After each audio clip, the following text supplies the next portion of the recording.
অল্প একটু জায়গার মধ্যে এইদিকে থাকা, খাওয়া, ঘুম, নামাজ পড়া। তো কোরআন চাইলে কোরআন দিত না, বলতো যে মুখস্থ যদি থাকে ওইভাবেই পড়ে। পরবর্তীতে বড় ছেলে গেছে, আর কোরআন শরীফ দিছে। তা আমার ওইদিকে হালত এমন অবস্থা হয়েছে, আমি যখন নামাজে রুকুতে যাইতাম, আমার পিছনের সাইড এক দেয়ালে আটকাইতাম, মাথাটা আরেক দেয়ালে আটকাইতাম। ওই জায়গার মধ্যে গোসল করতাম, যখন গোসল পানি না শুকানো পর্যন্ত ওইদিকে বসতে পারতাম না। এর মধ্যেই নামাজ পড়া, থাকা, ঘুম, এদিকে লম্বা সময় রাখছি। আর ওটা টর্চার রুমের পাশেই ছিল। যাদেরকে টর্চার করা হইতো, ওরা যখন বিকট আওয়াজে চিৎকার দিত, আমার মানসিকভাবে খুবই কষ্ট লাগতো। এমনি ওরা আমাকেও টর্চার করছে।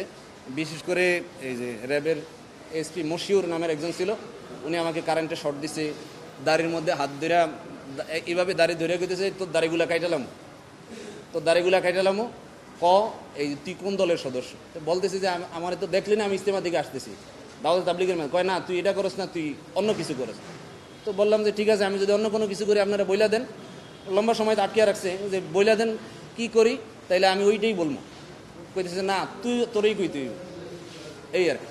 তো যাই হোক, এরকম লম্বা সময় 45 দিন পরে ওনারা আমাকে রাত্রে প্রায় আনুমানিক আর কি 11:30 বা 12টার মধ্যে আবার গাড়ির মধ্যে ঢুকাইছে, অর্থাৎ উঠাইছে। উঠাইয়া এর আগে দিয়া করছে কি, এই 45 দিনের মাথায় ওনারা আমার যেই পাঞ্জাবিটা গায়ে ছিল, ওই পাঞ্জাবিটা আবার ফেরত দিয়ে দিছে। 3 দিনের সময় ওরা পাঞ্জাবিটা নিয়ে নিছে, পাঞ্জাবি পাজামা যা যা আমার কাছে ছিল ওগুলো নিয়ে গেছে। 45 দিনের মাথায় ওগুলো আবার আমাকে ফেরত দিছে। আচ্ছা, 45 দিনের মাথায় আমার ওগুলো ফেরত দিছে। ওগুলো আমি আবার গায়ে দিছে। রাত্রেবেলা ওনারা নিয়ে গেছে আবার চোখ বান্ধা, হাত করা লাগায় মাতুয়াইল, সম্ভবত মাতুয়াইল হসপিটালের আশেপাশে যে কোনো এক জায়গায়, আমার চোখ বাঁধা ছিল, ওইদিকে নিয়ে ওনারা খুব হই হুল্লোড় করতেছে। আমি বুঝলাম যে এখানে কোনো ক্রস ফায়ার দিব কিনা। তো ভিতরে আবার 2-1টা লোক ভালো ছিল, যারা এই র্যাবের এই সমস্ত কার্যক্রম পছন্দ করতো না। ওনারা আবার আমাকে এসে আশ্বস্ত করতো যে ভাই আপনি ভয় পাইবেন না, ওরা নিয়ে আপনারা নিয়ে একটা নাটক সাজাইব, নাটক সাজায় আবার এদিকে নিয়ে আসবো। তো তারপরে এগোরে বিশ্বাস হইতেছিল না, তো কারণ এরা কইতেছে একটা, কাজ করতেছে আরেকটা। তো যাই হোক, ওইদিকে নিয়ে হই হুল্লোড় কইরা আমার গাড়ি থেকে বের করে নাই, গাড়ির মধ্যে রাইখেই হঠাৎ করে গাড়ির দরজা খুলা বলতেছে তোমার নাম কি, নাম ঠিকানা জিজ্ঞাসা করলো। বলার পরে ওরা উইঠা, আমি এটা গুম কমিশনেও বলছি যে অপারেশন সাকসেসফুল বইলা একজনে উইঠা আমার হাতে একটা বড় একটা ফল দিছেন, ভাই একটু ছাতাটা রাখেন। তো আমার তো ওই সময় চোখ বাঁধা ছিল, বড় একটা ফল দিছে, এটা পরে দেখছি। তো গোল ছিল, আমি এটা হালকা একটু ধরে গেছি, আল্লাহ জানে এটা আবার বন্টম কোনো কিছু দিছি কিনা আল্লাহ জানে। তো যখন চোখ খুললো দেখলাম যে না, বড় একটা মালটা দিছে আর কি। তো পরে আবার ইয়াতে নিয়ে গেছে, 11তে নিয়ে গেছে। ওদিক থেকে পরের দিন সকালবেলা ছবি টবি তুইলা ইয়াতে নিয়ে গেছে। ওইদিকে নেওয়ার আগে ওরা আবার হাতে ধরে মাপ চাইছে যে ভাই আমাদের উপরের কর্তৃপক্ষের নির্দেশ, এই জন্য আপনাদের সাথে এমন করা, তো মনে কষ্ট নিয়েন না, বদদোয়া দিয়েন না। এটা বইলা আমার নিয়ে গেছে আর কি জজ কোর্টে বা কোর্টে আর কি নিয়ে গেছে। ওদিক থেকে ওনারা আবার যখন আমি ম্যাজিস্ট্রেটে বললাম মহিলারে যে ম্যাডাম এরকম ঘটনা, ওরা তো আমার সাথে এই আচরণ করছে। নেওয়ার সময় আবার একজনে শিখিয়ে দিয়েছে যে তোমার ওইদিকে গেলে নাম তো ঠিক আছে, বয়সটা ওরা ব্যতিক্রম করছে। আমার ওই সময় বয়স ছিল 33, ওরা দিয়েছে 36। তা আমরা যখন জিজ্ঞাসা করলো তোমার বয়স কত, বললাম 33। বলতেছে যে এনে তো 36 লেখা, তুমি যা 36ই বলবা। আর তোমার ধরছে কোন জায়গা থেকে? বললাম যে আমার সদরঘাট থেকে আনছে। বলতেছে না, সদরঘাট থেকে না, বলবা যে মাতুয়াইল থেকে। বললাম তো আমার মাতুয়াইল থেকে তো আনে নাই, আনছে তো সদরঘাট থেকে। যেদিক থেকে আনুক, যেটা বলছি ওইটাই কইবা। পরবর্তীতে আবার বললো যে এই আর কি ধরছে কবে। তো বললাম তো প্রায় 45 দিন হইলো। বললে না 45 দিন না, বলবা গত রাত্রে। যদি না বলো তাইলে আবার তোমার নিয়ে এসে আবার রিমান্ড দেওয়া হবে আর কি। তা আমার মনে একটা ছিল, আমি তো সত্যের উপরে আছি, আমার এনে কোনো মিথ্যার কোনো কিছু নাই, এরা এমন কোনো কিছুও দেখাইতেও পারে নাই। আর কি হইবে, আমি ম্যাজিস্ট্রেটের সামনে যাই সত্য বলবো। ম্যাজিস্ট্রেটও বললাম, কিন্তু ম্যাজিস্ট্রেটও বেশি একটা গুরুত্ব দিল না। উনি বলতেছে যে কি করার, আপনার নাম তো এজাহারের মধ্যে আছে। আমি কইতেছি ম্যাডাম আমি তো এজাহার সম্পর্কেও জানি না, কারণ যেহেতু এই মামলার সাথে আমি জড়িত না, বা মামলার মধ্যে কোনো সময় এরকম পেরেশানির মধ্যে পড়িও নাই। পরে এজাহারের মধ্যে দেখলাম শুধু আমার নাম মাসুদ গাজী লেখা, পিতা অজ্ঞাত, ঠিকানা সব কিছু অজ্ঞাত। তো যাই হোক, উনি 3 দিনের রিমান্ড দিল, আবার জেলখানায় পাঠিয়ে দিছে। এই জেলখানা অভিযোগটা হলো যে আমাকে ইজতেমা থেকে ওরা যে অভিযোগটা দিছে, ওরা অভিযোগ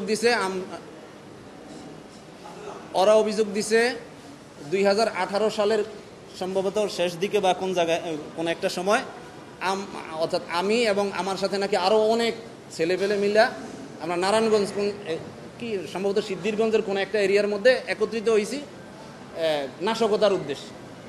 অথচ এটার ন্যূনতম একটা হলো যে আমি ওদেরকে চিনিই না, ওই যে ছেলেদের সাথে আমার মিলাইছে, একটা হলো ওদেরকে চিনিই না। পরবর্তীতে আরেকটা ঘটনা হইলো যে যখন 5 তারিখের পট পরিবর্তন হয়েছে, আর র্যাবের যে এএসপি আলেপ যে আমাকে সর্বপ্রথম ওই ইয়ার মধ্যে আঘাত করছে, আমার 2 কানের মধ্যে থাবর দিছে। এই মশিউর যে এএসপি মশিউর, উনি আমার বাম হাতে ওই যে কারেন্টের ব্যাট শট আছে না, ওগুলা দিয়ে অনেকগুলো শট দিছে। এমনকি আমার উল্টাভাবে ঝুলাইও পায়ের তালুতে মারছে যে আমরা যা বলি তা স্বীকার করো বা বলো।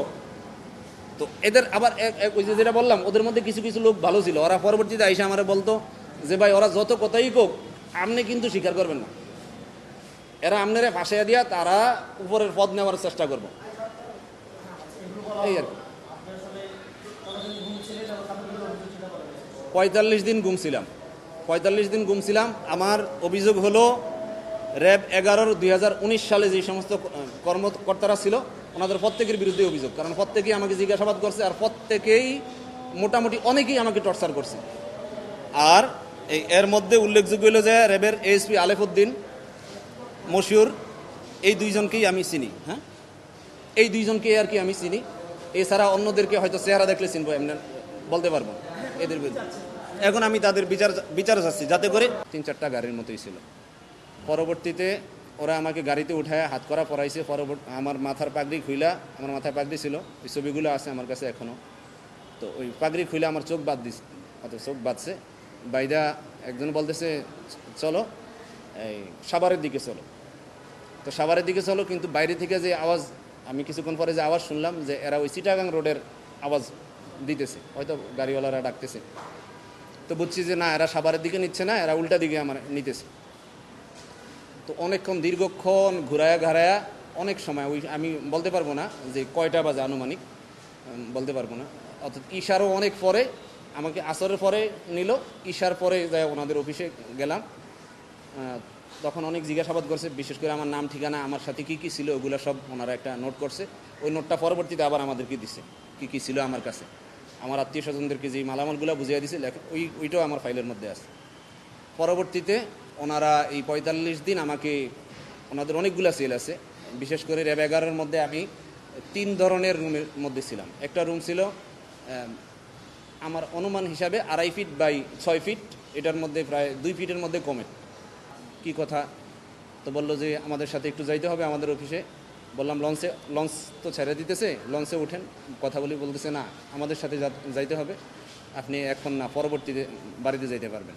এটা বললো ওরা এক প্রকার জোর জবরদস্তি করে আমাকে উপরে নিয়ে গেছে। আমার সাথে আমার তাবলিগের বেডিং ছিল, এমনকি টুকটাক দোকানের কিছু মালামালও ছিল। তো ওরা ওদের কাছে মালামালগুলো নিয়ে গেছে, আমার কাছ থেকে মোবাইলও নিয়ে গেছে, নিয়ে সিম কার্ড সাথে সাথে আমার সামনে সিম কার্ডগুলো খুলে লাইছে। যখন সদরঘাটের টার্মিনাল থেকে উপরে নিয়ে আসছে, দেখলাম যে র্যাবের কয়েকটা গাড়ি, র্যাব 11-র ইয়া লেখা, প্লাস পোশাক পরিহিত অনেকেই ছিল ওইদিকে।